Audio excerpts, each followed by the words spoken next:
nzambo ndimingo monike kwa Yesu Masiya ya Nazareth. Oh esimba kite membalo eko simba na kombo na Yesu Masiya ya Nazareth. Vie n'engazo dépendre de la réalité, mais ça dépend de la vérité.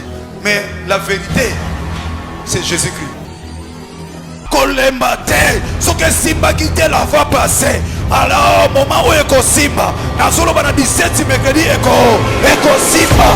Wapi moto akondima azondi meko simba. Na nazondi maneloba na Yesu Masiya akobwa kabonyama.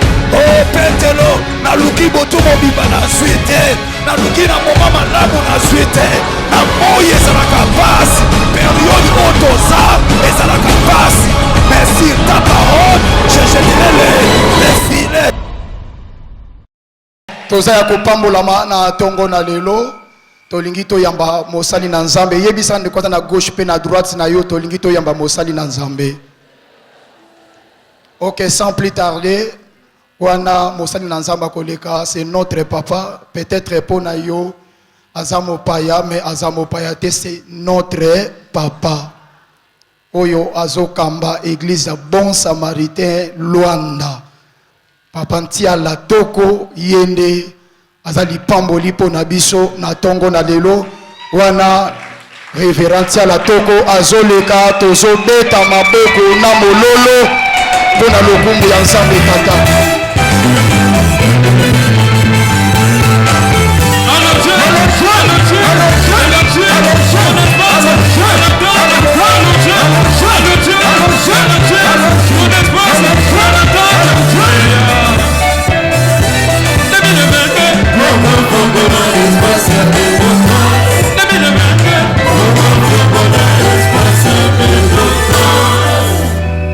Shalom, shalom, libota na Nzambe. Shalom, ne komi ko intimidenga ye. Est-ce que bongi bo intimidenga? Shalom, shalom, libota na Nzambe. Tobeti maboko pona lokumu na papa oyo apesi yo nanga bomoi. Yende mutu asangisi biso, yende mutu asala ete biso tozala, yende mutu akela biso, yende mutu asikola biso, yende mutu asala nyonso na ngolu na ye po ete tozala balongi lelo. Okoko betele sumwa milolo pona lokumu na ye, abongi na yango azadi nya zala eleve lelo lobi pe libela na libela. Amen. Mwana suite ya temps na lingi penza tokene mwa mukembangu avant to fanda to telema to honorer liloba na Nzambe. Bongo tozwi mokanda na Genèse chapitre na yango 48. Genèse chapitre 48 tobandi na verset 1. Eza texte mwa mulai mais tokotanga ba verset misatu sima toko expliquer parce que eza message moko na caractère moko ya ko expliquer texte ndenge contexte eza na kati. Tozozwa Genèse chapitre 48 tobandi na verset 1 tina 20 mais biso totanga verset 1 tina 3 pe simana yango tokiti na verset 12 ti na verset 15 pe tosukisi na verset 21 plutôt ti na verset 21 20 pardon 21 tozwi verset 1 ti na 3 tozwi verset 12 ti na 15 pe tosukisi na verset 20 wana lectrice azotangela biso. Genèse chapitre 48 verset 1 à 20, je lis au nom de Jésus-Christ de Nazareth. Amen.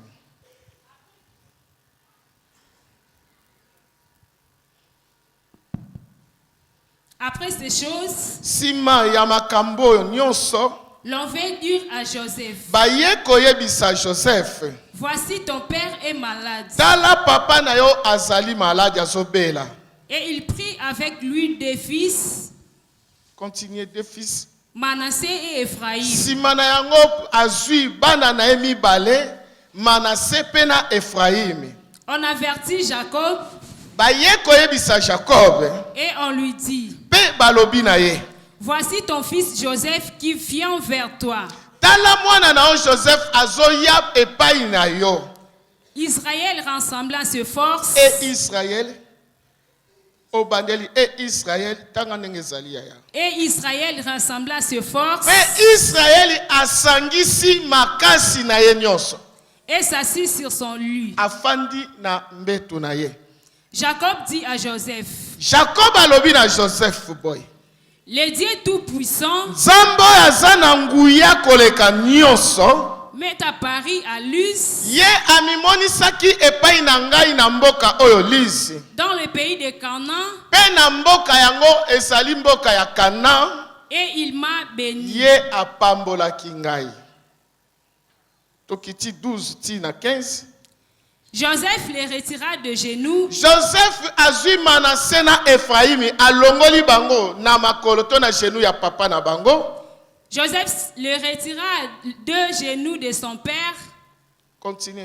et il se prosterna en terre devant lui. Be bana oyo mibale bafukami na mabele liboso ya papa ya koko na bango Jacob. Puis Joseph les prit tous deux, Be Joseph azui bango mibale. Ephraim de sa main droite, Azui Ephraimi na loboko ne ya mobali. à la gauche Israël, Na gauche ya Israël ngobaka na gauche ya koko na ye Jacob. et Manassé de sa main gauche à la droite Pe d'Israël. Manassé na loboko mosusu o ezalaki ya mwasi mais na droite ya Israël. Et il le fit approcher de lui. Apusi bango mibale liboso ya koko na bango Jacob. Israël étendit sa main droite Israël azui loboko ne ya mobali. et la posa sur la tête Atie d'Ephraïm, yango na likolo ya moto ya Ephraim.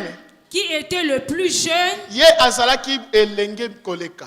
et il posa sa main gauche sur la tête de Pe Manassé. azui loboko ya mobali ya mwasi atie yango na likolo ya moto ya Manassé oyo azalaki yaya. Oh kokamwa hein. Ce fit avec, Eloko sepelisi ngai yango wana. Se fit avec quoi? ce fit avec intention Se fit avec intention. qu'il posa sa main ainsi, Oyo atiaki maboko ne bongo. car Manassé était le premier nœud. Parce que Manassé azalaki mwana ya liboso. Continue yaya. Il bénit Joseph Apamboli Joseph pa alobi. et dit Pe alobi.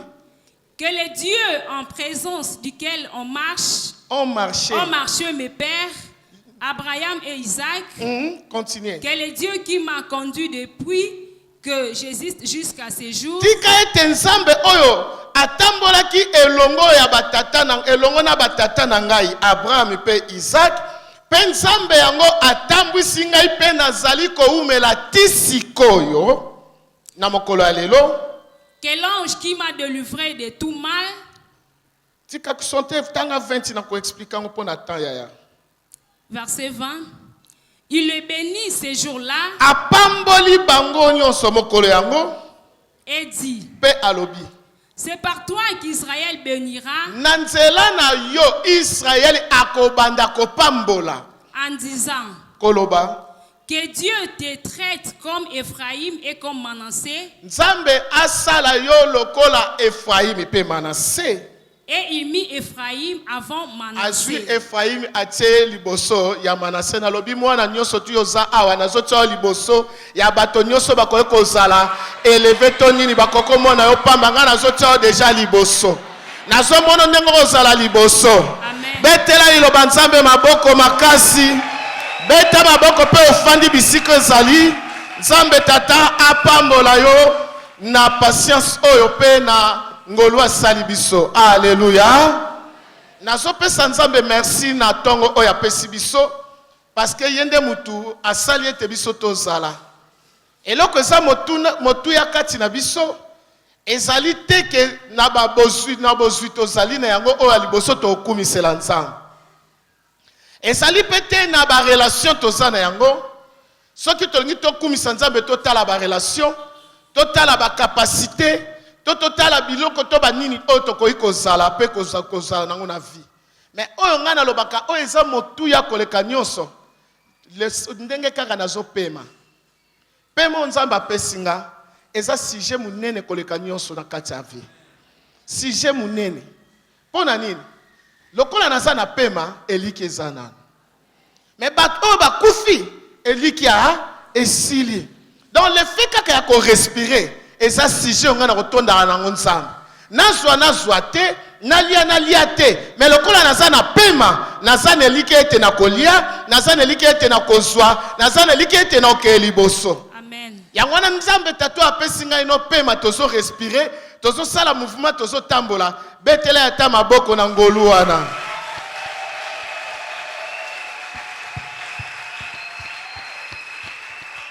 Deuxièmement, nazo pesa nzambe toujours merci. Na grâce au nanzela ya pasteur Nabiso Jean-Paul Mayata, pasteur de la foi, o ya pesi une opportunité na tele maliboso na bino ba santo enfin que na sakola sango malam pe na confiance azo pesa kati na biso enfin que tozalaka toujours lipamboli pona bana na nzambe na kati na sika oyo nazana kondima ete nga pe na sali pamboli pona yo lelo na nzela ya mosali na nzambe apesi une opportunité Nate a sango malam na lobio kozala décité, ozala béni na parole, ozala béni na prière, ozala béni na ba déclaration parce que c'est par intention prophétique inde yango tokosalela yango. Alléluia. Amen. Yango na nsamba pambola bien-aimé Jean-Paul Mayata, l'opportunité pesinga enfin que nazala lisusu liboso na yo pe liboso ya libota na ensemble pe merci susu na grand frère na ngai moko oyo na lingaka mingi formateur na biso. Dans le bakane histoire va changer en côté. Alléluia. Amen. Notre pasteur lui na présence na enfin tout partager les sous un culte ensemble le ngonae pe apesinga sous l'équipe ndeko kati na tang oyo enfin apesanga na ayo kangai pe liboso ya basanto. Alléluia. Amen. Moko ya remerciement sanga kate na notre père spirituel yende azali moko. Oh, tika la référence à Vinabiso, notre révérend Dokuta Miguel Yesi, Aza Awa présent, c'est notre papa, Nazo Pesa Susu, ba reconnaissance, pe ba remerciement pa inaye, parce que Azali Moko Oyo, Nanzela na Ebiso Tozu ministère, Nanzela na Ebiso Tozu encadrement, Bisika Zali Nzamba Bate la paix Apambolaye. Alléluia. Nazo Su qui sa merci pa inayon de Koza Awa, papa, maman Zali Awa, ndeko mwasi pe mobali, moi na pe leki ozali awa na pesio merci na grâce au kutani na ngai pe opesi ngai tango oyo kangai na moment muke oyo tolingi to partager maloba na nzambe tika nzambe apambola yo na pesio mbote pesela nga pende kwaza pembeni mbote la musuto okutana te na par na ngai loba ke no pasteur apesio mbote na lingi bino mingi pe tozakati na Yesu lobiko otozui e rekutana tina lola pe tokozala ensemble un jour. Et l'on a mon continent Jésus Christ de Nazareth. Amen. Hein? Amen. Nazo partager pardon sujet na ngai fandi samisir élargis ta tente par intention prophétique. Élargis ta tente par intention prophétique. Na nazo landangai. Selon mon kambito mon ko ya papa katine sikoyo apesi ngai message koloba ete no pai. Tozana 12 séances à mercredi à préparation sur thème nabiso tozali sur élargis ta tente. Alléluia. Amen. Chaque mercredi ça na mois na yango ainsi que chaque mois na yango ça na prédication nango oyezo senga to bimisa pensée moko boye poete mwana na nzambe atambola na yango. Nalanda ki na prédication ya intercession matinale moko nalanda ki na télévision alobaki pe a expliquer ki na simba kelo komoko alobaki ke basali na nzambe nyonso bakoleka année oyo eza moko po ete mutu azala na progrès na élargissement na ye il faut mwana na nzambe nyonso attirer attention afin que bénédiction ane leka ye bongo te na katisa ba oyo bazalaki jour yango bayebi oyo pe bazolanda na télévision bazoyeba alobaki mosali na nzambe nyonso oleka na 2020 awa na cher oyo akozala lipamboli pona yo kolekisa ye bongo te tirer attention pe osimbelo komoko kokoloba ekoki kosala ete na nzela na ye élargissement pe ekota yango nazondima na mercredi ya lelo akodef ya 4e mercredi nazali pamboli pona mutu moko nazondima ete lelo kofungwama na vie ya mutu moko pe kozala parce que nga lelo na ye na mois d'avril na nazolanda ngai na ye na 4e mois eza mois d'avril. Bien que mois d'avril est bandaka na ba réalité na yango parce que le 1er avril baloba déjà le poisson d'avril. Na so landangai. nalobi eza poisson d'avril na monde à ténèbres. Mais quand il a Yesu, eza poisson d'avril te. Soki babandango na ndenga mabe ya lokuta, kosa po etotambola na vie ya lokuta ya masumu. Nalobi mois avril, il y a 2020 eza poisson d'avril te. Amen. Eza nde mois ya intention prophétique. Soki bango babongisa po ete basala mabe, mais soki bango babongisa ke bango na lola babongisa kite. Soki batiaki ba demo e bango ba ange bazotambola na biso bazate. Soki bango ba korode e bango nzambo alobi l'ange de l'Éternel campe tout autour a rosala te. Ah soki bango ba préparer na bandeli balobi mois d'avril, le premier ça poisson d'avril, ngana lobi ça poisson d'avril te. Et ça lokuta ya nani? Ya Satan. Parce que pas nzambe lokuta vanda kate, biso toza bana ya mensonge te, mais toza bana ya vérité. Église ça appuie pe colonne ya nini? Ya vérité. Na côté am tumoko sango malamu ya solo ya colonne na biso Yesu Kristo à Nazareth. Mois d'avril les mois na yo, le 20 avril, le 10 avril, le 1er, tito kenango le 30 et ça mois esengolo simba yango. Yango ne faut ça na tension prophétique. Nani azolanda ngai? Lisolo na biso avant na kota yango na bisika toti kotanga. Na ko expliquer na nous intention prophétique ezanini. Parce que ce qui tolobi to lobela kaka mbala moko lisolo to comprendre peut-être mais il faut to comprendre la définition ya mot intention. Ce qui to loba intention ezotel sabiso likamoko désir moko mutu azolinga sala. Ou bien volonté ya likambo moko boy. Mutakoko lobake osali acte oyo osalaki na intention nini? Osalaki na posa nini? Osalaki na likanisi nini? Nini poussé yo posala nini? Osala acte oyo. Il y a des intentions mususu na vie oyo elingi ko etalisaka batu pe likambo ya malamu to likambo ya mabe. Mais indépendamment de la forme mutu a utilisé yango. Alléluia. Amen. Mutu akoki kozala na intention ya malamu. Mais soki asaleli yango na forme ya mabe, et puis si pas résultat, yamabe.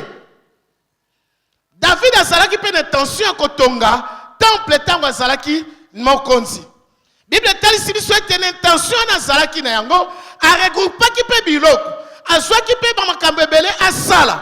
Intention salaki ya malamu. Mais tango ayeko tali sangwe pa ina nzambe, nzambe alobi yote muto otonga ngo bien que intention ya malamu, mais na poni Salomon.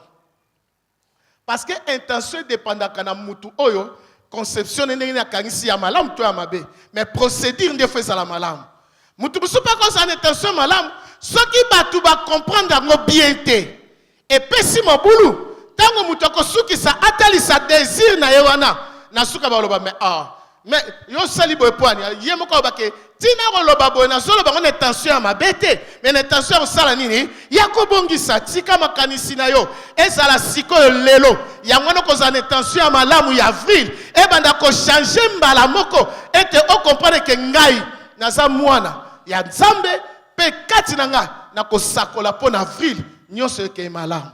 Amen.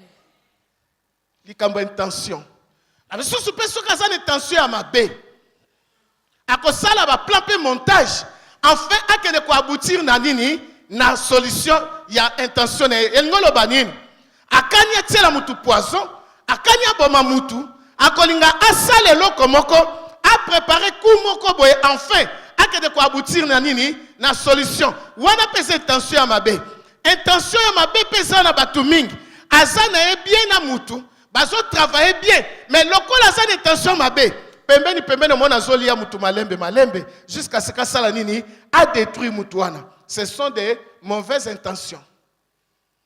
Mais ngana lingi tozala na intention na caractère prophétique. Qu'est-ce que signifie prophétique? Intention ou eza prophétique. O eza prophétique eza o eza lié na prophétie. Ngana zolanda ngai. Ce qui est prophétique eza likambo o eza lié na prophétie. Na ye ate pona banda osakola pona bato. Na ye ande pona kokisa prophétie mosel na nzambo a déclaré qu'il est 31 décembre na butu le 1er janvier yango na desa prophétie to tambola nango na nemo bimba. Na yende pona sala nini na bakisa implice. Tango yo zo linga o élargir, il faut yeba intention na yo ezala lié na caractère prophétique. Est-ce que moi on comprend le sujet na ngai? Sikoyo nazonga na texte na biso oyo touti kotanga. Batalisi biso lisolo moko ya mobali pe papa oyo akomaki koko na kombo ya Jacob. Azalaki na bana neto ebi 12. Mwana ne moko batekaki ye na mboka tiake ne ko se retrouver na mboka Egypte. Kombo ne zalaki Joseph. Tokoki koyeba lisolo yango. Joseph bakende azalaki pa komaki mokonzi. Jacob tango yokaki sango ake kolanda mwana na ye Joseph na Egypte sima na yango bapesi bango mabele bafanda. Mais na ko rappeler loko moko Joseph tango batelemisaki ye mokonzi. Bible lobi na biso ete Pharaon lobaki de likambu moko. Yo ndengo za awa na pesi yo bokonzi likolo ya Egypte mobimba. Ba banda ko kumba melayo.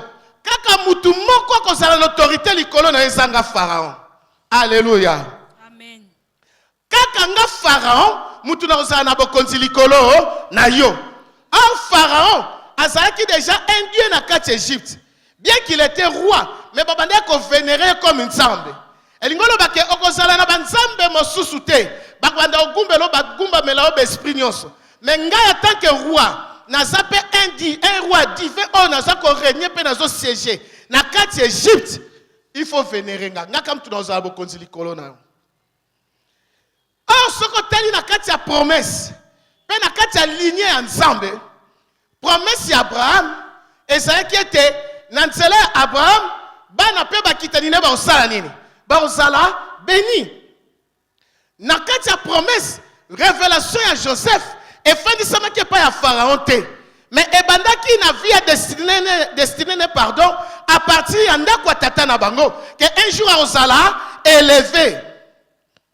Na kotala ba parcours wana soko telo komona ke Pharaon tango aye kokota ayaki po atobola lidusu moko afin que via Joseph et ça la peine à mutu moko osala nini a okonza. Mais destiné to vision en swaka ezalaka mutu okonza likolo nete bato osala nini ba okumba melaye. Alléluia. Amen. Et puis si mon boulot na vision. Pharaon a ko régné likolo ya Joseph. Or ce côté sous deuxième point salaki pour aluka a konza likolo ya Joseph ezaki likamba mwasi. Azui mwasi apesie mwasi mwana ya nani ya prêtre ya on. Elingo ba ke prêtre ya fertilité. Azaki sacrificateur. Oya zale ko représenter Nzambe ya on na kati Egypte. Mwana ya Potifera azui ya mwasi sali nini apesie. Donc sur le plan de la royauté, Pharaon Zokonza. Sur le plan de la spiritualité, bapesie moi na sacrificateur. En fait que ba sala nini ba contrôler. Est-ce que moi on comprendre ngai? Parce que Joseph azalaki déjà croyant en Nzambe. Bapesie moi si oyo akoli na se ya ba divinité mususu. Ba divinité on a enfin contrôlé via Joseph. Qu'est-ce qui est arrivé? Il y a des choses mususu on accepta qui a comprenant qui en côté. Mais et comme il a dit Joseph eu problème. Tant que Joseph was en Égypte, libote yé, ba pesi bango mboka, Joseph azwa ka tango ke kuta na papa na été trop chargé na musala. Nani azolanda ngai? Amen. Trop chargé na musala. Akende province oyo, akangisa biloko oyo, asala musala boy. Azwaka tante penza ya kosolola na papa na ye na kimia. Parce que azwaka monopole Egypte mobimba. Abande kotale la économie ya mboka, récolte ya mboka, vente makambu nyonso, administration sur le plan économique. Joseph Mutasa Charajaki na yango. Azalaki na tante akutana na bandeko na ye, akutana na papa na ye, azwaka ta kosolola parce que ya zalaki pa imosusu. Babombier pa imosusu, libota pa imosusu. Joseph Sikoyo a komaki trop chargé na charge wana. Oh ezalaki na malua pe makambo moko sala nini batiaki esengela ki elongwa. Nana zolanda nga très bien. Amen. Ya yoko sala béni lelo. Il y a des choses musuyo ye barate na vie. Maintenant, il y a des gens qui sont alongola pasa olongola ngokala. Amen. Likambetali royauté parce que ba besoin promesse ya mabele. Likambetali ba divinité parce qu'il faut ba sambela nzambe azale tout puissant nzambe ya Abraham, nzambe ya Isaac, nzambe ya nani ya Jacob.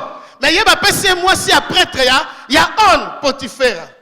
Donc ndako ya Joseph bazala qui ko utiliser donc salela nzambe ya on. Na nzela ya mwasi pe bana même là teli ya Joseph ezala qui azala kolata comme un Égyptien. Différent na bande konae. Mais bisika to uti ko tanga Bible lobi na biso na musala nyo Joseph banda osala banda oswa tenté. Mais papa pas zokola pe age poussani a commis maladie. A komo kene na suka ya vie na ye. Or esengeli loi moko o ezali kolone sala nini ekweya. Joseph tango baye koyebisa ye ke ndengo za awa papa na yo azobela a commis un état moko grave esengeli osala nini osala quelque chose.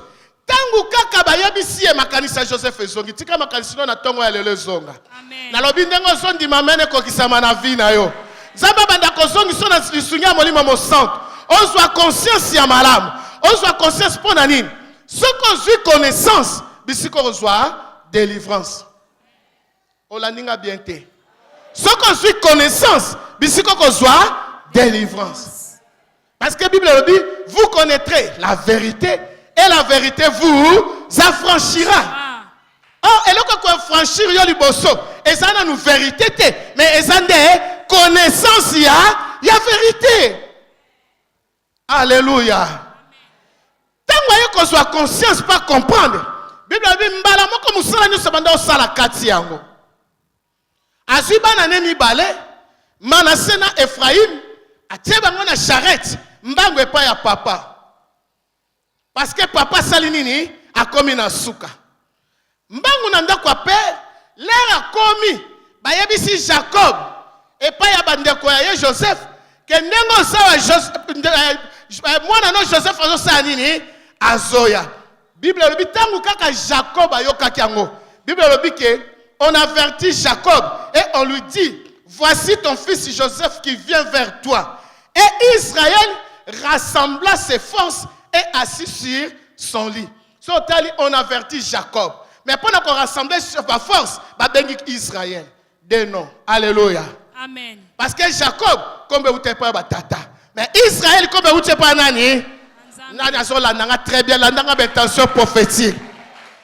Si Jacob, en tant que père, maintenant, comme il pas rassembler la force, il a commis Israël. Nazolo ba yodla mususu zalaka païen. Wozala komba tata na bino. Maintenant, ozala nzamba banda o changer yo.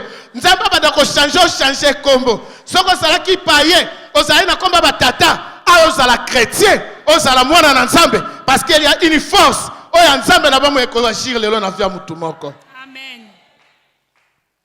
Jacob na kombo père biologique, mais Israël spiritualité côté. A rassembler ba force na nyonso. Elingolo ba kendenga kola. Nyonso azwa pa ya Isaac. Nyonso azwa pa ya ba parents na ye. Makambo nyonso akutana na yango. Asangisi na ndenga akutana na Nzambe. Alabitangu na ngeko kina buka lwa moko. Na lobi na tongo ya lolo lwa ya mutu moko ko bukana. Atetele mo yeba ka oto na lobi ya bukana. Na lobi ba décret pe ba o ezali ba déclaration monde mususu. O yondi mako yeba te. Na lobi lelo ko kweya.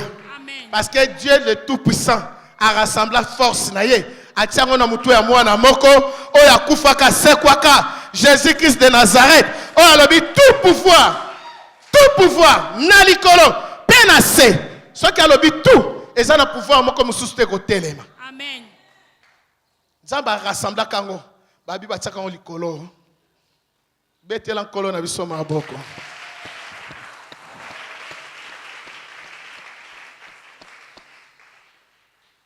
Rassembler ma force na ye afandi Joseph akoti. Tango Joseph akoti, Israël a bandi ko solola na Joseph. Yokali loba Jacob tango azoloba. Bible lobi Jacob dit à Joseph, le Dieu tout-puissant met à Paris à Luz dans le pays de Canaan et il m'a béni. Pour Nani n'a qu'il est Dieu tout puissant. Parce qu'il y avait une loi, pardon. Oh, Seigneur, il y a puissance supérieure pour Ebuka Yango. Alors, le Dieu est tout puissant. Pour Nani n'a qu'il est Dieu d'Abraham et d'Isaac qui était à apparaître à Katinanga. Mais Abiyo Joseph n'a rien dit. Osana loi moko likolo na yo. Maintenant j'ai le Dieu tout puissant. O amona na ikati na ngai. Tango amona na ikati na ngai suka ebongo ta apambola kingai. Donc lipamboli no Joseph ezo lobelanga lo côté. Yango na lipamboli no pa nzambe e lobela nzambe lo côté. Et ça peine na somo na été. Akoko pambola en vrague na désordre. Yebaka onka kaza le Dieu est tout puissant. Azana somo na te même ba ange ba azana somo na ngote. Bisonde batu to tatola. Mais pas nzambe. Yebaka onke ndenga mimoni sekati no suka lonka ko pambola yo. Amen. To kitana sepona kene mwamba. Alobi boy. Ndenge nga na salaki na nzela. Mama na ya kufaka. Lisolo na Jacob Joseph ayebaka teneni mama na kufaka. Nakundaka ye. Penzambe wana tambolaki na ngai. Mais tala na yebisa yo. Eloko nga na mission na yaki na Egypte na kwesa nde lua moko. Ndengo zawana mwana na yo Manase na mwana na yo Ephraim ko banda lelo baza subana na ote. Bazali susubana note na zui bango bakomi yangai. Alléluia. Pona nini? Parce que il y a des lois mususu na vie. Yo ato sali nyonso. Et Seigneur kala mutu moko oyo aza supérieur à sala nini? À sala yango. Et ça na makamusu na vie, même na famille. Et ça na niveau par niveau. Ngana sa na sote abino na sa mwana na sa makola ba parents. Mukolo na ngana kene ko bala bien que na les serviteurs. Mais na kene na ki serviteur na ngate, na ki autorité na ngate. Na pona ka ba papo yanga ba kene osani. Ba kene koloba. Ngana so landa ngai. Et ça na makamusu se senga kaka ba autorité bazali supérieur ba sala nini. Ba sala. Yo osana tangu toko pusa no keroloba. Et ça na makamusu même na justice. Soko ke na tribunal, yo te muto kende ko samba oloba. Il faut avocat sala nini azal. Pour liboso ya juge, yo koyeba ko samba te, oyebi mobeko te, oyebi loko moko te. Avocat na muto sala nini ako défendre tika avocat de sala Jésus-Christ de Nazareth. Na lobia sala Jésus-Christ de Nazareth na tongo na lelo. Ako kota loi nyonso ko kweya parce que yende asa supérieur ya ba loi nyonso. Joseph pour loi ne longwa et sengele ka papa ya. Ce qui papa était Joseph osana sabo konza pharaon. Bana no pe ba osala nini? Ba osana sabo konza. Tala stratégie à Jacob. Olia bana na Joseph, a dit que Joseph yoza makila na ngai. Mais oya ba uti wapi? N'Égypte ana retiré bango tika nyonso oyo ko osala mosika na yo. E banda okoma na possession na yo. Na lobe banda okoma na possession na 2020. Balingi ba limiter tant ya nani ya Joseph. Mais Jacob a tala lobi non. Tant ya Joseph faisait limiter te mais ça élargi. Est-ce que moi on peut comprendre ngai? Amen. Ngai papa nde mutu na bokonzo sala nini? Ya kwesa nzambe tata za malamu. Na lobi sa malamu parce que yoka mtu ala na pouvoir ko kwesa ba loi, ba ordonnance. Oye banda ko ya likolo na biso. Pe opona mutu moko Jésus-Christ de Nazareth. Yende mutu alaki na bokonzi. Ya ko sala nini? Ya ko kwesa nyonso. Il a dépouillé les actes et les ordonnances. Oye banda ko sala nini? Ko condamné. Mususu ko sala no na komba. Mais il faut yeba. Avant ça na komba ça na mutu moko sala ki yango avant. Amen. Soko yebi ke nazo sala na makasi na ngozo sala erreur. Mais tant ozo sala penzo zo comprendre connaissance. Nenga nazo sala aweza na mutu moko sala kinini. A dépouiller ki. Oh, so to lobi ko dépouiller yaya. Nakasa to la to zwa kango tango nyonso. Elingo ba ke alongoli ye bilamba tiki e bolumbu. Azalaki na ba pete alongoli ye ba pete. Siko yo yebisanga diable sana nguya. On nzambe ninga se foi ba ke Satan sana nguya. Na yebiso diable il n'est ni omnipotent. Nalobi aza omnipotent te. Aza pe omniscient te. Aza pe omniprésent te. Ponani. Tout pouvoir est dans la maboko ya Yesu. C'est quoi pouvoir mususu qui n'est pas diable exact. Aza na ndambu te. Parce que ça a dépouillé. Tangoya lobi, le prince de ce monde est déjà jeté dehors. Na lobi ko comprendre so babi mon prince ya mokili oyo. Oya zaki ko konza. Abwaki sami libanda. Est-ce que na kati sika na oza sous présent? Mais yo ndenge ni nango banga keti na ndako. Obanga ke na musala. Ndeko moko lobi to solane. Abi bazaki na veiller l'église. Yazalaki malade.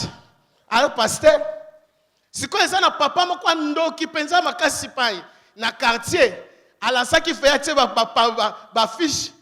Papa na ndoki aye veiller. Na kati église ba kambi nyonso ba ye veiller wana te yemo malade na bureau. Bana bazalaki kuna babimi na kati église batiki père wana yemoko. Ba okuta na mokambi ba bi papa. Ndenge tozawa mutu moko aza kuna oyebiye. Biso to côté l'église te. Pona nini? Ah, ya mutu asili sabatu na quartier biso to côté. Yango zo banga ndoki. Est-ce que yebi nguya ya nzambe wana to oyebi nzambe wana? De quoi koti a dirigé prière na malade. Abi pai prière modèle le kaka ko banda 22h ti 4h mutu alala ite. Ngabi kasi pondo ki azala kiti. Donc nzamba tine bino ka ndoki po bo sambela. Pour ceux qui aient gâté bengai bo banda olala.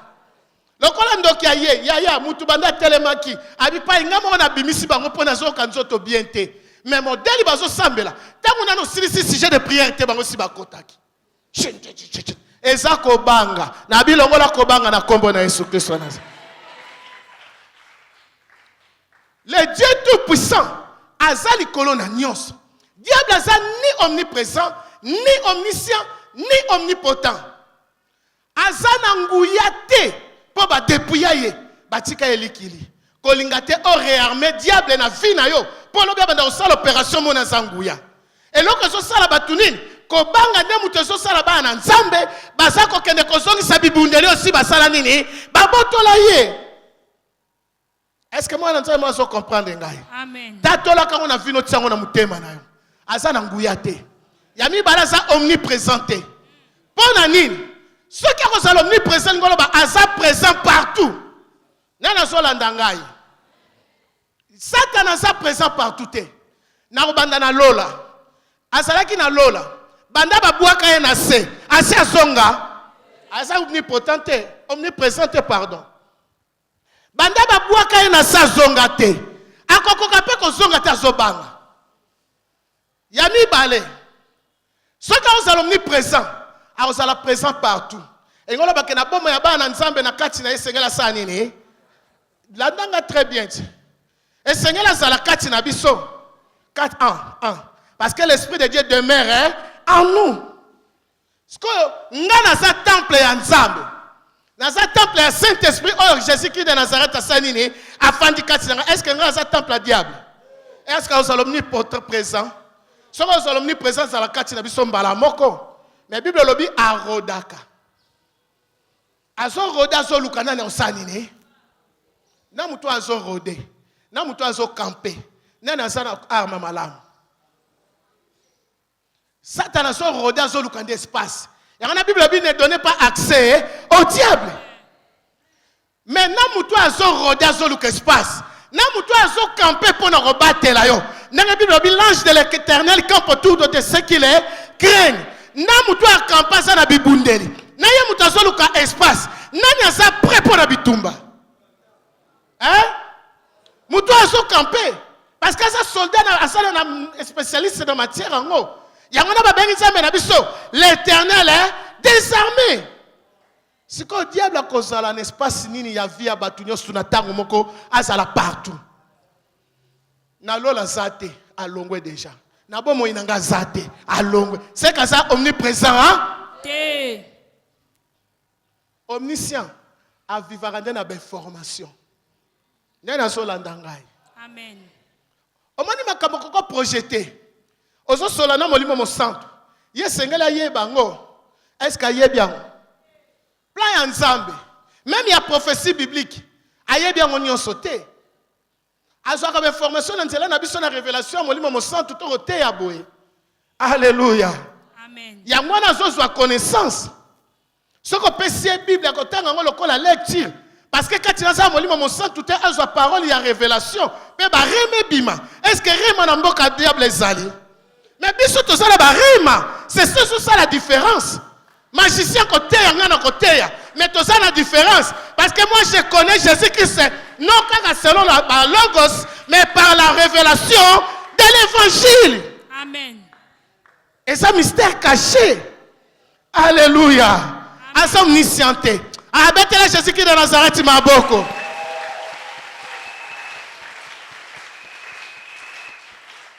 Le Dieu tout puissant a monana ina ngai apambola kingai. Bana oyo basa bana na ngai. Ba continue na ligne na nga ba remplacer na place ya Simeon na nani na Ruben. Pour ça bango na pambola bango. Tango apusi bango Joseph azui oya liboso atie le loboko ya mobali oya mibala atie na loboko ya mwasi. Wana penser à bato. Mais Jacob lokola zaki une intention prophétique. Bible lobi azui loboko na mobali et pas ya leki ya mwasi et pas ya yaya et salinini.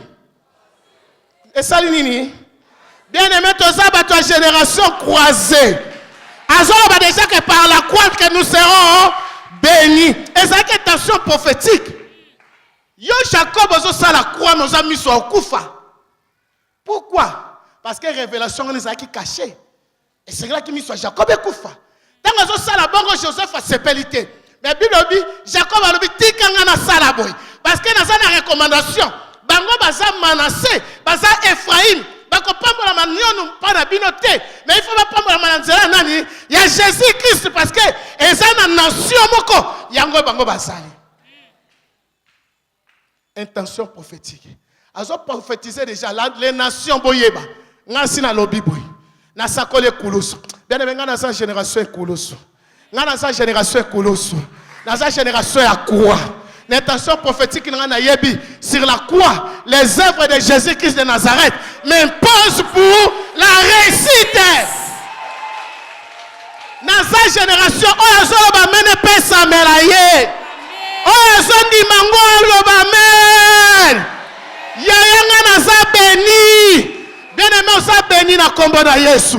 Ataba loi telemaki. Jacob nenga bukaka loi.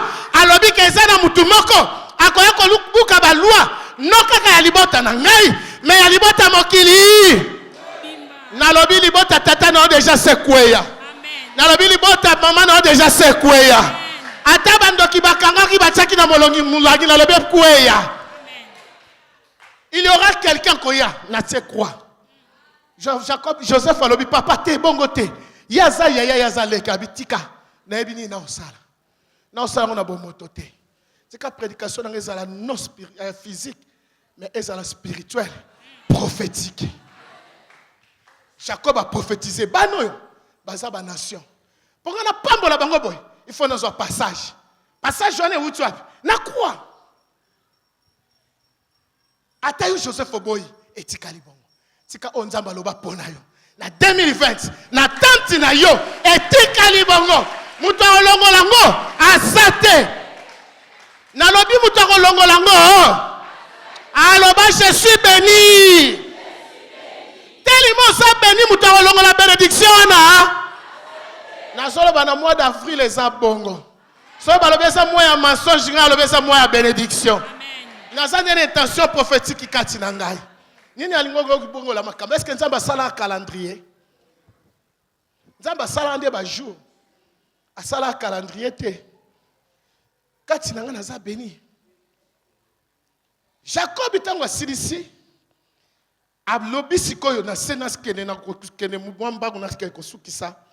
Bible lobi na biso. Tango Jacob alobi asali bongo apamboli simana yango alobi boy. Zambe oyo atambola kina batata na ngai azongi sikona batata. Liboso ezalaki ka nzambe le tout puissant. Mais comme il kamba marche, natambola na batata na ozonga na nzambe batata on abaki bénédiction nanga efandisa mitena lobo ndeko telema te bénédiction ya papa nana zolanda ngai bénédiction ya papa ne yango mutu eza vie parce que na loba tango nyoso boyebi na loba kango maloba basali na nzambe ezalaka prophétie moko etambolaka etambolaka elukaka nde bato akondima asala nini ekota so oza moto akondima tanke alobaki 2020 eza année élargissement nalobi no mois d'avril lingo bendango lobaka na bendi yango na bendi yango na tala na combat spirituel tout geste benda yango na kombo na Yesu Kristo wa Nazareth tango lobi élargi ezosalanga bien kofungwama nazomona ndeni mutu moko kofungwama nazomona mutu moko ne makamne ke minene nazomona lelo tozana biso na mois ya janvier mais après 2 mois prophétie on est kokisama pe makambe ko changer mois d'avril les mois makambe ko changer parce que il y aura des déclarations prophétiques qui ne sika ol torosala peine intention prophétique nazomona ndengo ofungwama le 1er avril les andenge mususu orobanango le 1er les 2 ti les 30 mois d'avril les intentions prophétiques sengeli s'accomplir. Amen. Il faut on na zolo ba lelo zo sakola. Avril les accomplissement. Exacto comme en avril nzambe na ngina na intention prophétique te lobake na lingina mona na vivre les intentions prophétiques on a prophétisaki accomplissement na yango. Amen. Oui que yo sa mona promesse karaté mo sa mona pe accomplissement à promesse. Biso to jouaka des rôles. Promesse accomplissement. Promesse na quoi alobi tout ndenge promesse c'est ça na yebi que quoi déjà si na jui piano c'est ça la foi. Alléluia.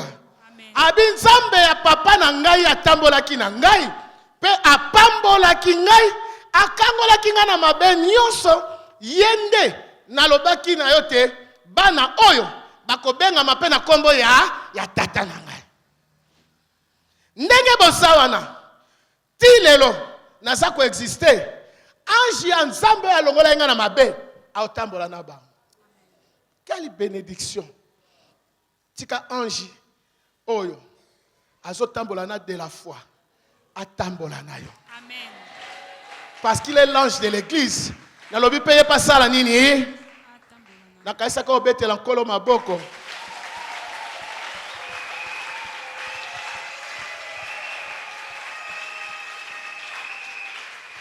Si manango alobi ndenge na koyebisa yo kobanda lelo ba mabota nyonso ya Israël bakopambola batu na nzela ya Manase na nakita na moi na za hotel mami mabota nyonso bakopambola na nzela ya nani ya Manase mabota opambola na nzela na yo nalobi na nzela na okombo na etangama na nzela na va mutu aloba ifa bandana na kombo na yo ngana solo ba intention prophétique oyo sondima yango ekokisama na vie na ye oyo sondima yango esala mabongo tika nzambe ana sala minene na nzambe ana pambola yo nzambe ana sala minene abitumba nyonso kotelema na vie na yo tanga na mokanda na Galates chapitre 4 kobana na verset 2 tina 5 Bible elobi boy tokuyambi ngolu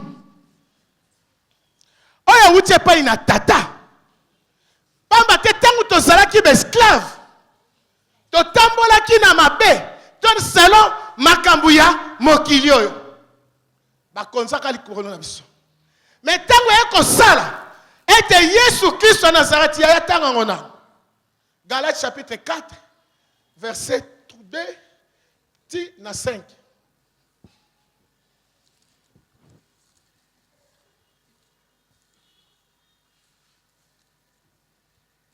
Galates chapitre 4 verset 2 à 5. Verset 2 à 5. Mais il est sous des tuteurs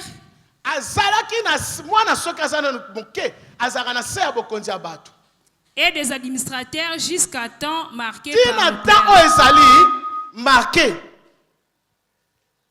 Continuez, Yaya.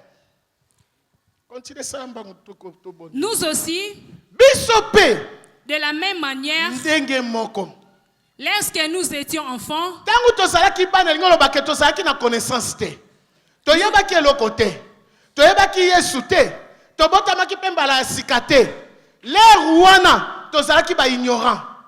batambusaki biso pe na sabo konzi ya baloi pe bazotambusa biso na sabo konzi ya nini ya bakuti mpe ya makambo ebele sikoyo nini esalami. Nous étions sous l'esclavage. Ozolandanga nous étions eza lelo te nani azolanda ngai eza passé composé nous étions lelo te oloki ngai mo nous étions. Continuez. Nous étions sous l'esclavage de ces mondes. Mais lorsque le temps est arrivé, c'est le temps prophétique qui est ensemble. Et mon anaki wapi na Golgotha. Dieu a envoyé son fils. Né d'une femme. Abotami na nzela mwasi na nzela Marie. Né sous la loi. Abotamaka na se ya mibeko. Yesu abotamaka na tango likola mibeko te. Mais na tango ya nini? Ya loi. Na mbiti nini? Na biti nini? Afin qu'il racheta ceux qui... Afin qu'il racheta. Oh.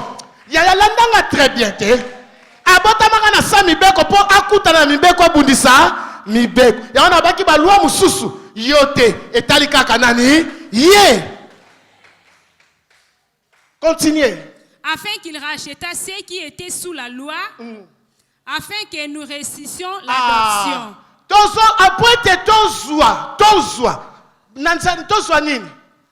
L'adoption.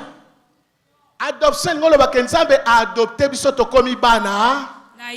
Yangana Jean chapitre 1 verset 12 lobi na ba oyo nyoso ba yamba kiye na ba oyo nyoso bandimela kiye apesi bango bokonza koma bana nani mais yo za mwana nzambe oza héritier yaya et bango sikoyo na mois ya février mois ya mars na avril mosali na nzambe alobi o c'est l'unité zonga na révélation peuple sans révélation c'est peuple sans frère. Mais zonga la parole prophétique à Mosali Nanzam. Ce qu'on a bien année élargissement instant. Mais zonga parce que naza héritier, naza l'esprit d'adoption. Et zoti nanganin. Continuez. Verset 6. Et parce que vous êtes fils de Dieu, envoyé dans son cœur l'esprit de son fils. A envoyé dans son cœur. Je pense que c'est ça bon. Ouais. L'esprit de son fils, lequel crie Abba Père. Atindi molimo ya mwana na ye kati na biso afeto banda koganga Abba Père. Elingola bakenzamba za tata na biso. Ndenge Jacob alobai na Manassé ko banda lelo bana omi bale bakomi bana na ngai na adopté bango. Yo poza adopté comme mwana nani ya Nzambe. Pour amoni selemba suis quoi salinini a sali. Pour te yoyo bakenga na sa génération de la croix. Donc on a cette génération à quoi? Ngaye sengela ngana appliquer kaka foi. Lokola ngana croire na yebake héritier. On ngana sala ki akala na yebaka te. Mais lelo nazo sala nini? Nazo bénéficier héritage Joani. Naza mwana na Nzambe atie molimo ne kati na ngana zo ganga Abba Papa. Siko yoza mwana Nzambe. Balo bano mois d'avril eza mois lokuta. Mois d'avril eza mois kokende liboso te. Quelle intention bazana yango? Ya ko bloquer na lobi esimba te na kombo na Yesu. Ata loi ya famille telemi balobi ke ba sacrifier mois ya avril. Ngana lobi ko simba. Fonga na zanani mwana na Nzambe. O na zana molimo na Nzambe zokanga Abba Père. Yoko dépendre na lola. Yoko dépendre na bokonzi na Nzambe. Vie na yo sa préparer na lola. Bible lobi que ton règne vienne. Na lobi yoko vivre makambo ya règne ya nani? E bango mois d'avril na lobi ayamba lobi ko na kombo na Yesu. Mbako ko nyate loko ko sale loko te. Ata batie ba mbaso ko simba. Oya solo ba bongo Nzamba mona ye. Na lobi Nzamba sale lo bolamo. Oko tambola ozala molongi. Na lobi déclarer kati na yo. Nazana 4 conseils na opesa pour Silisa. Premier conseil, est-ce que na copie un conseil? En tant que pasteur, il faut na un conseil autant pour la bien mois d'avril. Les lots tozo fungola. Mais avril les a kokokisa. Premier conseil.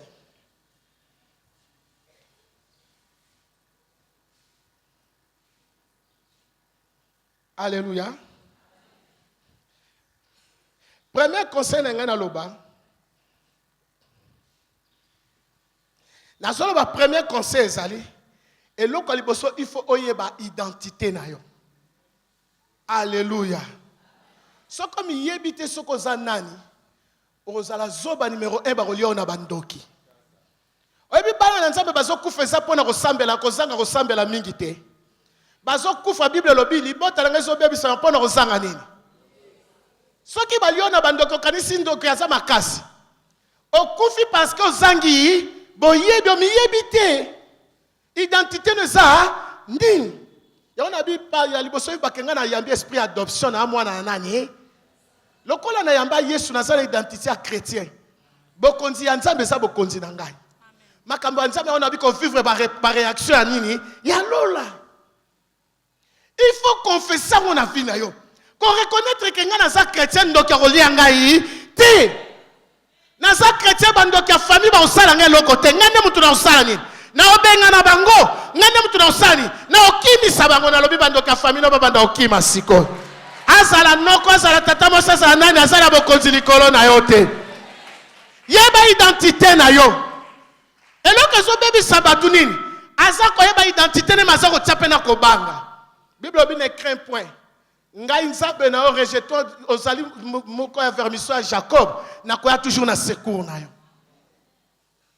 Yeba identité no yaya. Soko mi yebite so sanani okolela. Nga za Yesu. Même na téléphone nga na tiango. Eloko ale moloto. Na za yo Yesu. Opona nga na tato la bolingo no kati na batu. Pe otsa elembo no kati nga po tangela nga kembo no. Siko nga na batangela nga kembo yo ndoki nani. Yo nene ngo yo sakana nga. Oya po zo binela nga na ndako. Ah yango na baka o salaire nga za dani na za mutu na benga na za na jote. Osakani kati yango osani ni otuntuka. Okotuntuka. Amen. Okobimisa ba secret. Bonite ba ya meka le bipai. Na bundisio mesuka nango na kokite otuntukiti. Na biba otuntuka na kombo na Yesu Kristo na. Amen.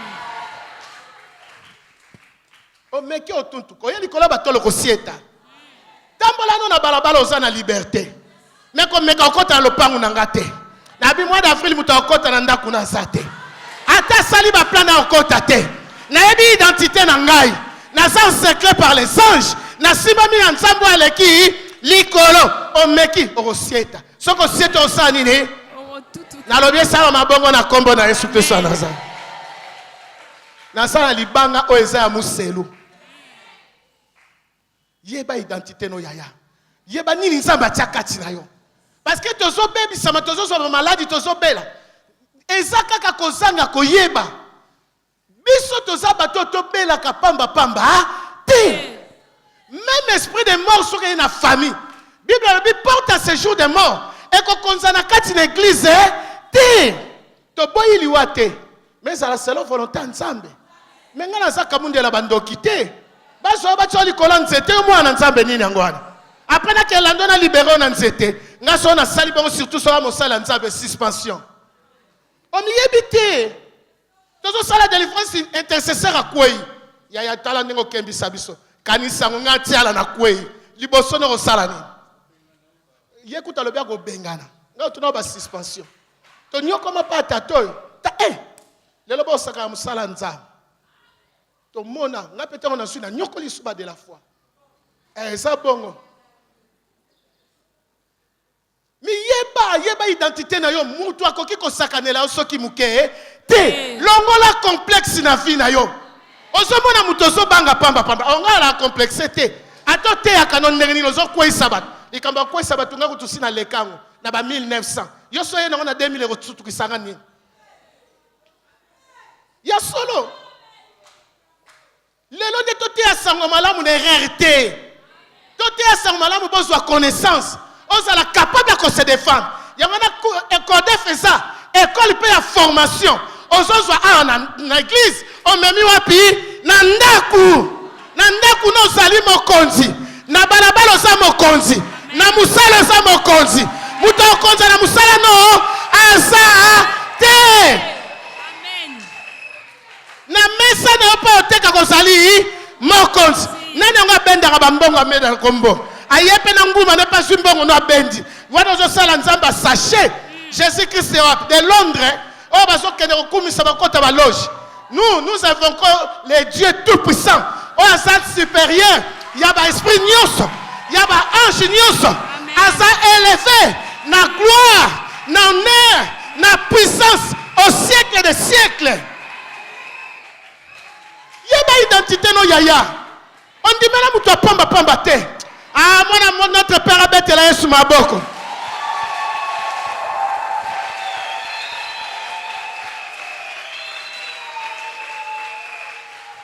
Ici, nous prêchons Jésus-Christ. De Nazareth. Les chefs et les consommateurs. De la foi.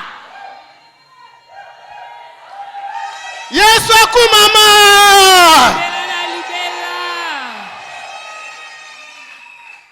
Deuxième conseil.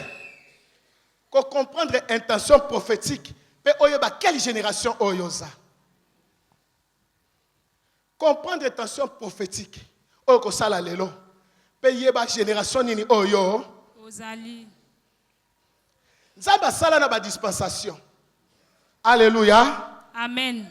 Nangana ba payer ba na dispensation nini oyo za. Mais na lobi na génération puisque na lobi génération croisée. To ça na dispensation na kati ya Bible na kolobaka ba dispensation mom ke 6. Dispensation liboso. To ça na dispensation à innocence. Ko ba na Genèse 1, ti na Genèse 2. Alléluia. Amen. Les wana Adana Eve bamiyeba te. Bazalaki na présence en Nzambe. Bazalaki kosola na Nzambe na Eden. À partir de Genèse 3, dispensation est changée. Et comme il y a conscience. Alléluia. Amen. Il faut y avoir bataille à Bible. Et l'on a conscience. Tu es comme la titre comme il y a Noé. Il y a gouvernement. Gouvernement. Et tamboliti nemro dina noem twazaki baza mom ke ba début pe ba fena simana yango et comme a dispensation ya promesse nata nani ya Abraham tango dispensation ya Abraham sili to comme une dispensation ya loi wana Moïse nda ye na loi Bible obi loi et pesama ke pa nani ya Moïse mais échanger dispensation mususwe. La grâce et la vérité sont venues en Jésus-Christ de Nazareth. Donc Jésus-Christ ça a changé. Dispensation. Il y a que Yesu abotama qui sous la loi pour racheter bateau bazar. Sous la loi, allons la dispensation. La loi, à cause de sa dispensation, il y a grâce. Si on a dans cette génération, il y a grâce. Nanzela et Koulou Sunyo se coquille sama. Ah, n'a le bien se comprendre en ça la dans nous bas. Bah, papa pour le coup mon ensemble wana. Na grâce na mérité yango te 2020 na koti yango na kosilisa yango na ngolu na ko forcer loko moko te parce que Yesu sa préparé ki 2020 na ngai na zo keka ko buka na bibanda okota na frili na yo na génération mususu na zo bundanga moko te na ba œuvre ya loi te mais na œuvre ya foi. Nous sommes héritiers par la grâce de Dieu. Il n'y a pas tant oyo. On s'attend comme il ça. On s'attend que non. Il y a une Bible qui s'inquiète de l'eau comme côté. Mais tout le monde ne pas une tata. Pe qui vient en colo et qu'on batte la mitema na biso kati na nani. Na Yesu Christo.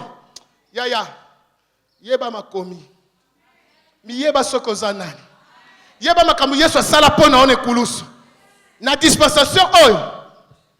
Ba misusu bakuta na ba dispensation mais eleka neti ya bisote pona nini ye moko akiti awuti lola akiti na se akufeli biso asekwi alata nzoto ya mutu ye moko lokola Nzambe mais alati nzoto ya nani ya mutu Et bon, yo mimo na pamba. Nzambe akomi mutu poka abikisa yo. Osa génération munene a tout à tolonga na sa génération mususu. Yeba yango. Intention prophétique notango zo kanisa. Na sa génération mususu ta o ezata na ngai.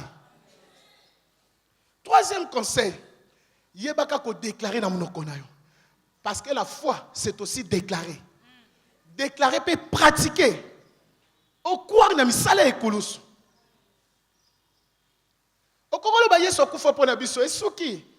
Mais akufa ndenge nini? Makambo nini salamaka? Tango lobi tout est accompli. Nini? Mon Dieu, pourquoi m'as-tu abandonné? Pona nini? Est-ce que ça l'a bongo? Non. Et ça qui substitution. Nzambe akmoni ke masumu abatu mabe abatu no se côté na nzoto na ye. Lokola za mo santu moya supporter lisumu ezaki nzamba bimi. Poka yona ngatobika. Atikali ye moko bi mon Dieu. So tali na makomi Yesu ndo benga nzambe ka tata. Maintenant comme na kulusu abenge mon Dieu. A changé terme. Parce que akoma ki lisumu po ete biso to sani. Quelle sorte au kanga motema wana. Po ete yobika. Après les lobanga ndoki. Mais kanisa misala kulusu Yesu azolela. Aïe, aïe, ils sont pas si les lobans en nzambe bazo teya, bazo comprendre que tous en dispensation. Nini? Les œuvres de la croix, ils sont imposées au Kedeliboso. Amen. Et ça qu'on impose au mon abola mwanzam. Amen. Ceux qui vont réclamer à batuna bademon, on va la réclamer na Jésus-Christ de Nazareth. Ce démon bando qui bazo réclamer à son salaire, parce que la croix aussi me réclame. Ngana terre les soutiens les démons te réclament, mais la croix me réclame. Amen. Na change la direction na comment te koulous. Je prêche sur le sacrifice de la croix. Ngana ebe koulous. Yo yela ngandoki, ngana ebe ndoki, te na ebe nde mutu alonga kandoki. Na mutu alonga ki.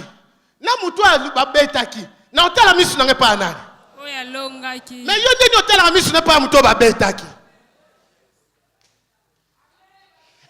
Yeba génération ni nozali. Oya zondi mangwe kokisama na vie na ye. Amen. Na lobi mois avril ozala différent. Les intentions prophétiques elles différentes. Amen. Quatrième point. Et là qu'on a ngina loba. Considérez maloba mosali na nzambo aloba ki le 31. Alléluia. Amen. Tiens na misala. Elisa lobi. Lobi na héros. Biloko esala nini? Ekita. Tango alobaki a déclara kikaka. Batune ko sala mandenge nini? Même nzamba ko fungola likolo e ko kisama tabi ko mona me ko liate. Azala isir na ba parole na zobimisa. Mais tala siko makambo nzamba. Tango mosali na nzamba déclarer Bible lobi na biso nini? Mbala moko 4 lépreux bisika bafanda ki isolé, négligé, bato ba tiakate. Babsali nini bazui révélation de parole prophétique wana et sali nini et côté liba ndenge côté liba balobi to sala nini so to kana ngamba Israël loi ezali. Alléluia. Amen. So to ke pa ya bakoko loi ezali. To ke pa ya bato amokili ba otela nga loi na kena gouvernement loi na kena ba secours mususu condition. Mais so to ke pa ya bato yo bangonde bazala biloko ti. So na kepa Jésus-Christ de Nazareth biloko eza. Akokisa nyoso. A prépara nyoso. So ki toke kuna la musu batiki biso na bomo to sani. To vivre kuna likamba loi. Ezaka condition sala nini? Kende.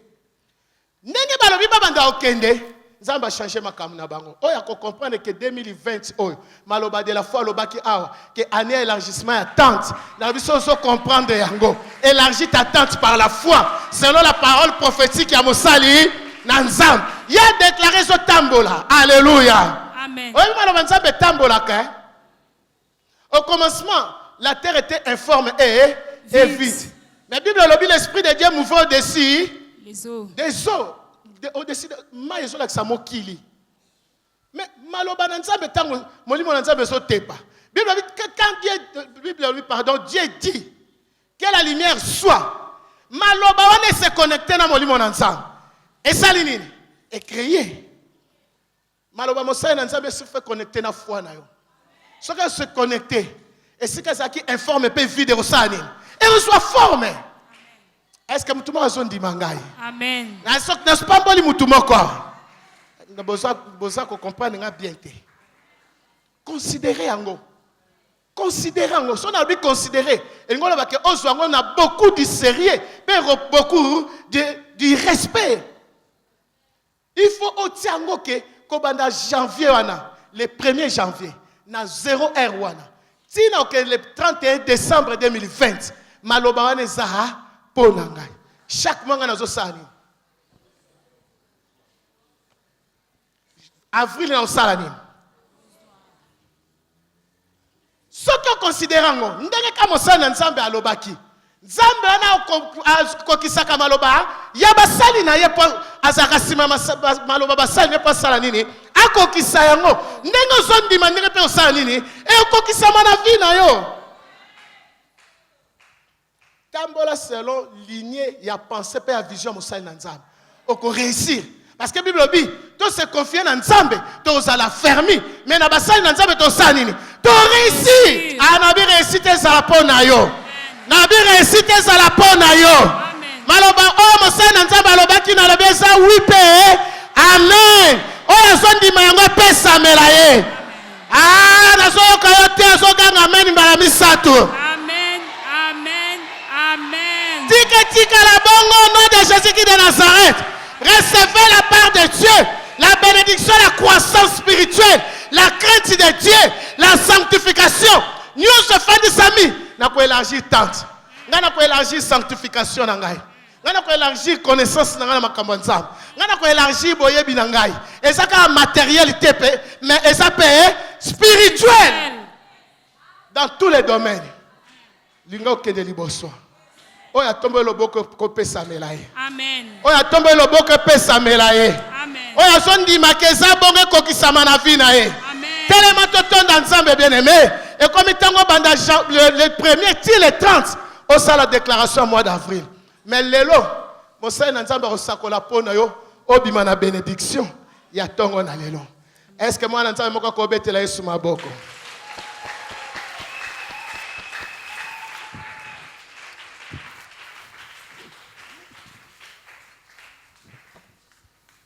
Nangana loba, est-ce que omiyebaka sokozana? Omiyebaka identité na yo. Batu mususu bazotala yo, azobango na musika. Mais soka posani pembe no mona komo douter. Est-ce que on a banga na musika ye? Te. Identité na ndenge zobangisa bandoki na musika so pa posani abanda obanga. Mais siko ndenge ni ntango posana pembe na monyo via salité, simana wa ausani. Ausakanela yo. Via kobanga to na lobi mwana nzambe azo comprendre intention prophétique ya ane on a message à mosala nzambe et koko qui parce que azala ki une intention moko po mwana nzambe sala nini apambolama. Il faut bien comprendre ka sala ta dissertation tanga oyoki parole sala nini kota na wana dissertation développée. Alléluia. Est-ce que moi nzambe a prêt de préparer mois d'avril na biso? Le sa 4e mercredi et sa 4e mois d'avril, chiffre 4, chiffre à présence en année. Ma présence en Zambie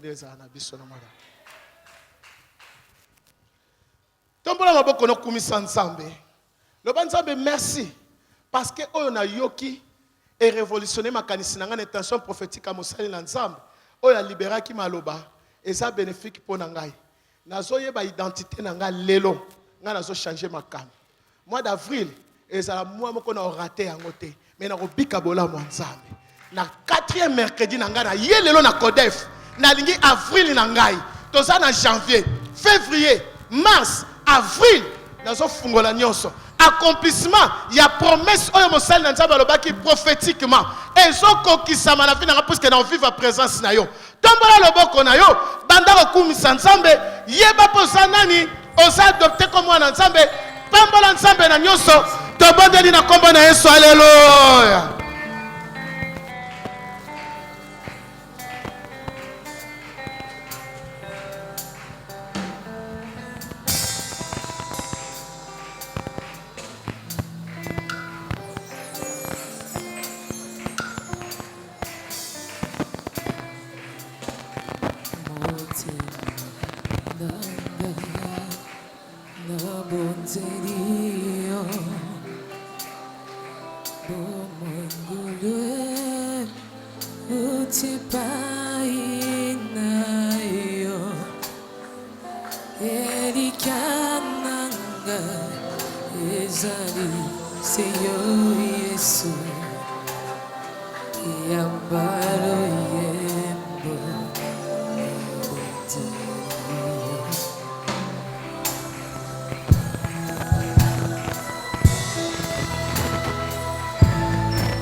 Jésus, merci.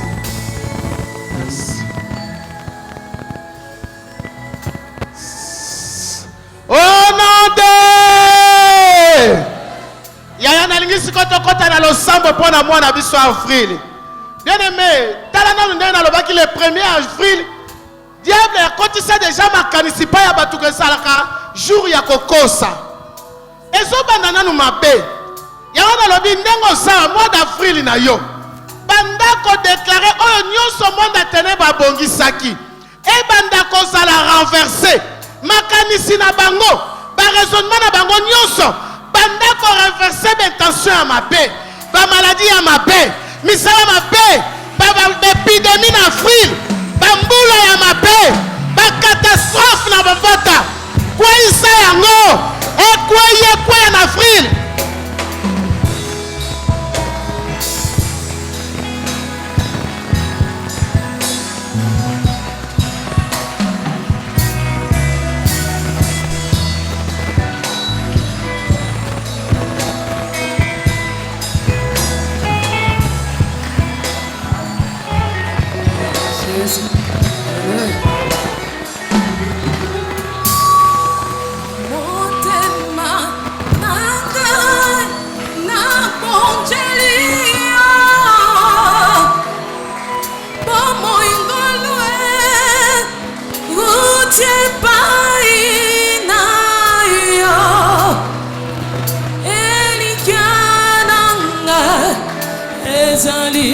Seyo Yesu Yambalo yembo na bontelio Monte manome na bontelio Wamoy mone ute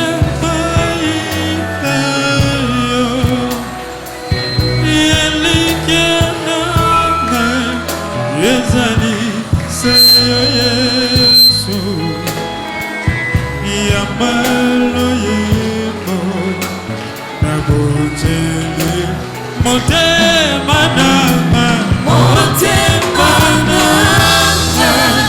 na bonterio Omoy ngolwe ute paina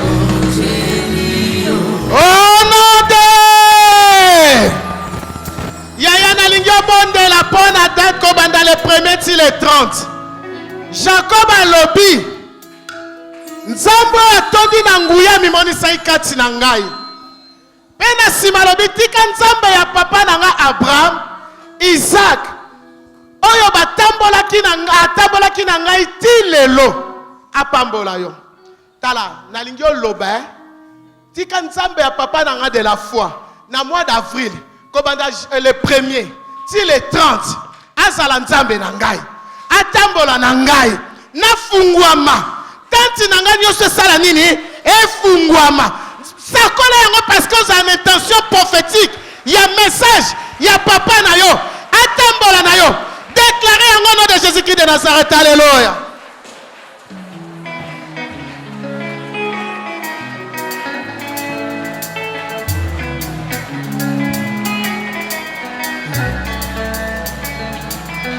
ete liloba ya suka ya bomoi na ngai oyo makasi na ngai oyo ntango bitumba ekoyaka elikya motema na nga kaka Yesu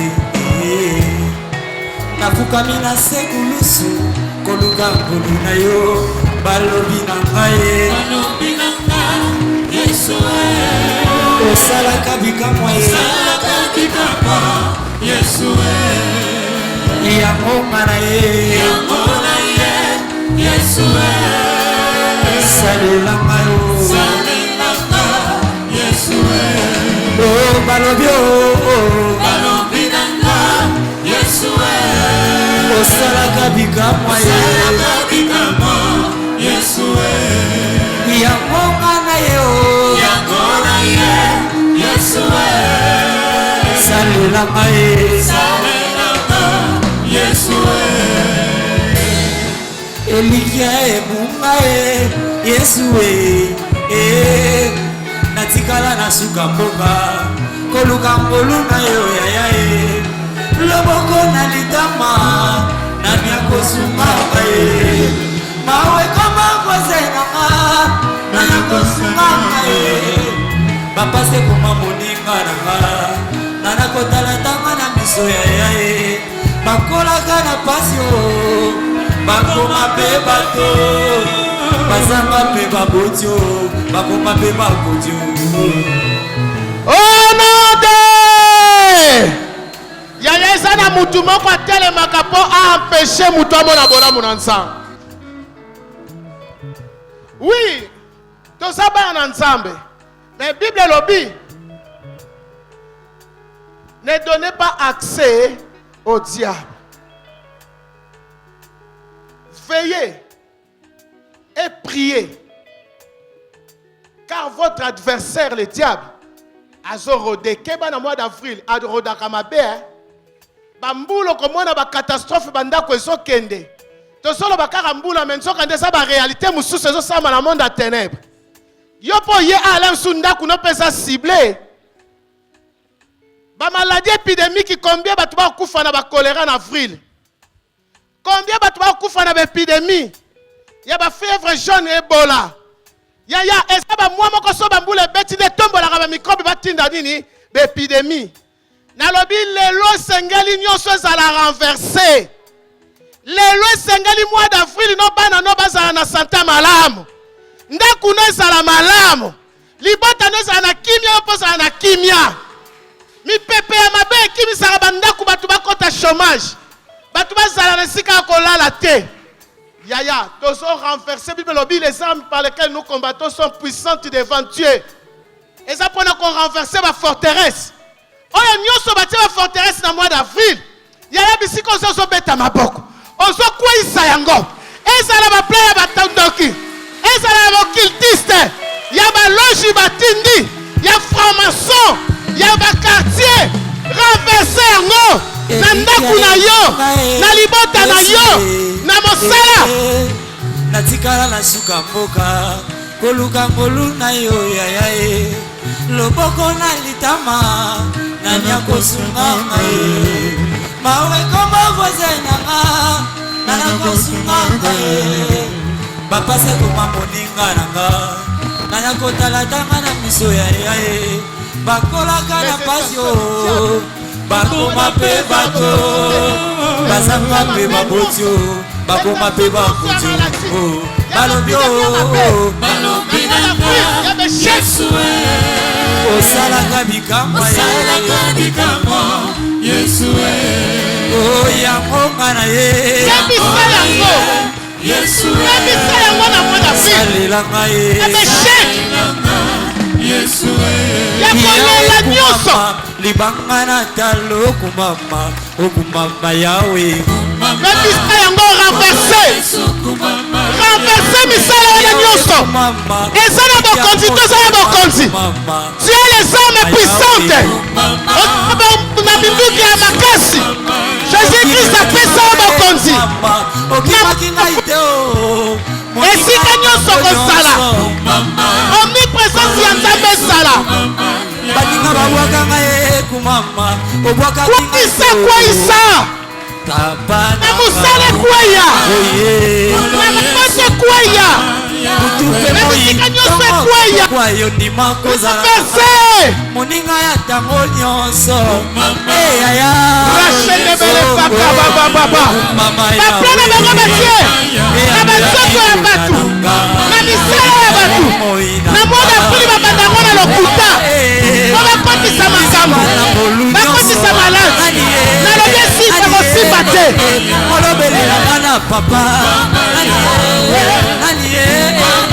akotaka makambo na nga ekwayo nanga jésus de Nazareth simbi kokola lola ye akupelanga na ekulusu amemaka libumba na nga Dieu d'Abraham, Dieu d'Isaac, santu nyonso Dieu tout-puissant, akotaka makambo azala na mois d'avril eloko mabe kota na ndako na yo te renverse yango bebisa yango tikikango mosika eza basanza mabe batindaka baepidemie batindaka bablocage bakatastrophe na mabota na nzela ya klima baprofite kwayisa renverse yaya osungira batoto tomboli yo makasa basantu mopepe nyonso mabe oyo wutaka soki wapi batindikaka na bafile ezikisaka bebebisaka bandako ebebisaka bapareil mpe kopopake bateka nyonso esalamaka na afrike afrike eza mwa moko ya désolation mpo na bato na mokili me mpo na biso eza mwa ya victoire esengeli to renverse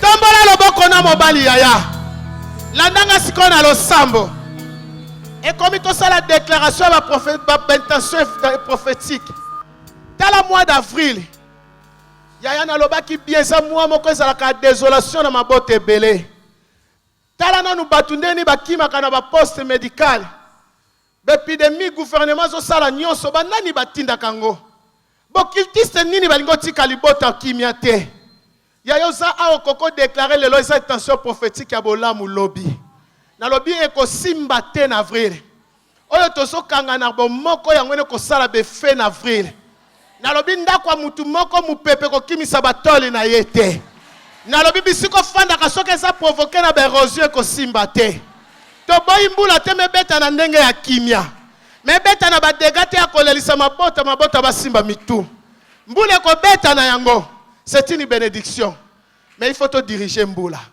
Josué a dirigé qui moi yo posa capable na mois d'avril o diriger mbula o diriger ba maladie et que de bois comme soki na océan soki na fleuve et c'est très important yaya mois d'avril musala ne cause à la mise en cause oye bien ngote que soko zui ba dégâts belé ba dépense au salo ko ko ya potikali maboko pamba moi na soki abeli combien de bato bazokufa lelo tala bibembe ndenge tandami na mboka biso tozala na musika tokoma komona pasi na motema pona nini na RDC bato bakufa lokola bambisi non c'est trop yaya ozolanda ngai au nom de Jésus-Christ de Nazareth ngai toko nazo déclarer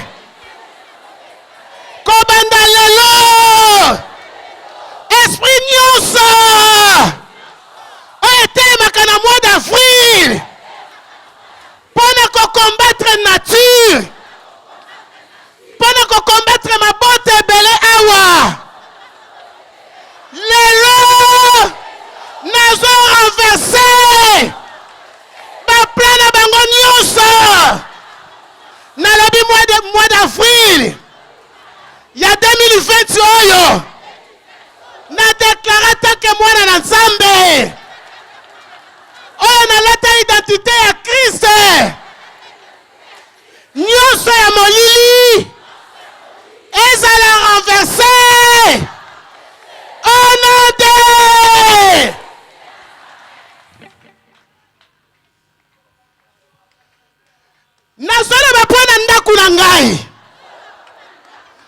santé ya libota na ngai. Pona santé ya balabala na biso nyonso. Na kelesi ya bana. Na esika ya mosala. Bisika nyonso na fandi. Na déclaré na kondima. Chiffre 4. Eza chiffre présence ya Nzambe. Nalobi omniprésence ya Nzambe. E otambola na ngai. Bisika nyonso. Pona kolakisa nguya ya Nzambe na bama. Yango na diable na misala na ye. Ezala ya bandoki. Ezala ya bokiltiste. Ezala ya ba magicien. Ezala ya moto nyonso koki ko provoquer. Nazobuka misala wana. Nazokwisa misala wana. Nazobebisa misala wana. Moto na Nzambe. Etumba yango.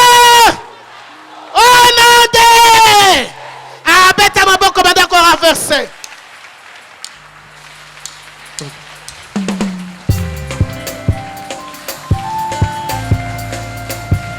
Alléluia.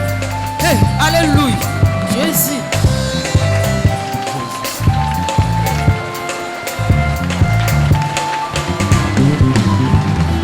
Bango bangote, oyo asala elaka, akosaka te ya umela ye ya bongwana kate.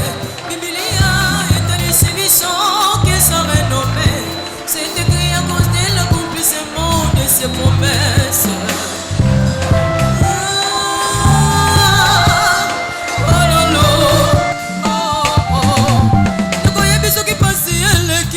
Ejipakata emoni seli nenge komela kiba ekoli na nzela e maisha. Même si tu crois tu verras la gloire de Dieu. Et si salema ekomama moto kolongo la kateo. Nzambe oyo asala elaka. Nzambe oyo apesa elaka. Na yebi suka suka kosala ngai ngolo. Likambo na ngai na eba esika yozali likambo na ngai nakoma pembeni na yo o Yesu namona elongi na yo eyano na ngai kuna na ngomba losambo eyano na ngai kuna na ngomba kokile kolaya ngomba oh Yesu mokitisaka molikolo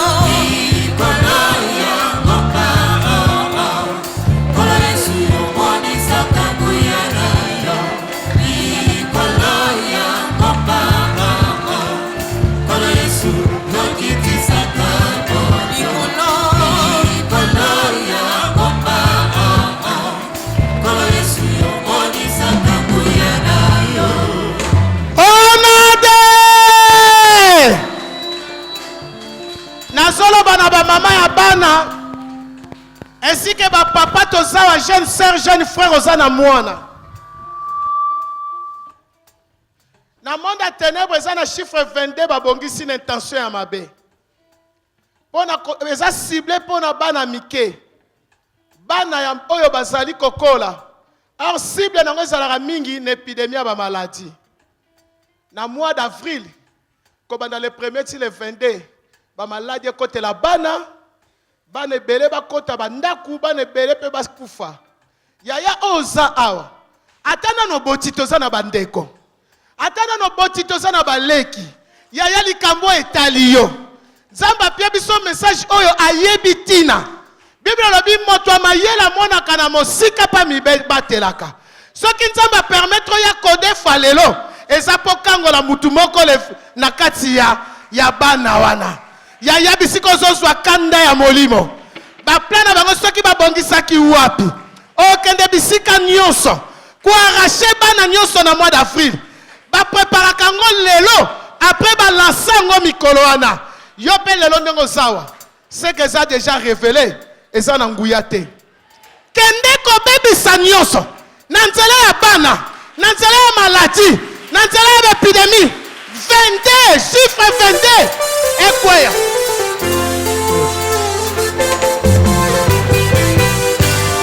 Yo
ndenge Jacob a déclaré qu'il peut na mwana ne Joseph.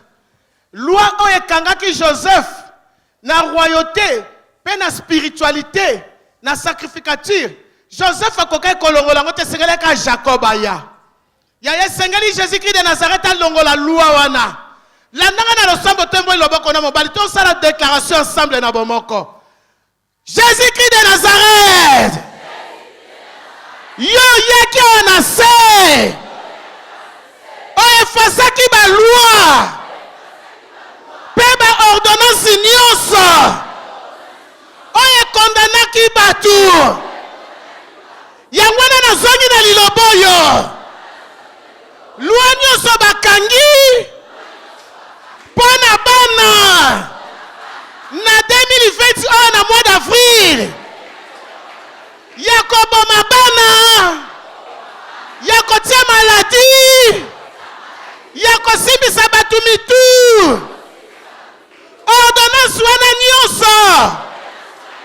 Yo pasolaki yango. Pe obakaki yango na ekulusu. Yango wana na deklare. Loi nyonso etelemi na mboka oyo. Pona koelimine bana.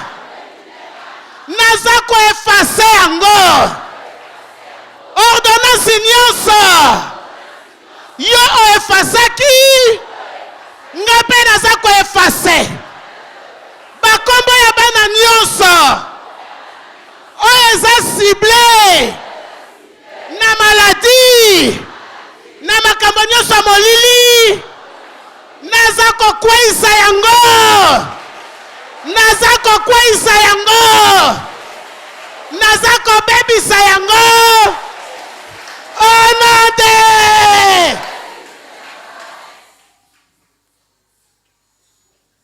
Esaka Jésus-Christ mutakwesa loi wana. Diable aza na bokonzi te.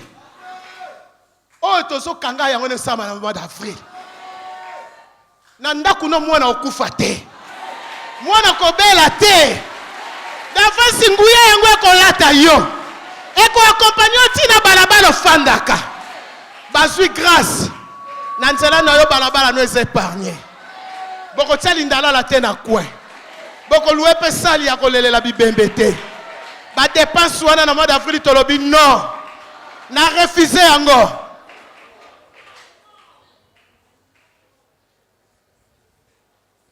Sika oyo zo déclaré kokisama na vie na yo. Na lobi mois d'avril fungwama na kombo na Yesu Kristo anaza. Na domaine nyonso ozala élargi. Ah na somo na mutu ndenga ko fungwama. Okosala économie kotikala. Ndoki moko taka ko ibe économie na yo. Ni mutu moko ko ya ko benda mbongo na yo. Même kuluna moko ta ko attaquer bino. Même muyibi moko ta kotela bino na ndako. Naza ko défier l'esprit wana kenere na mai libela.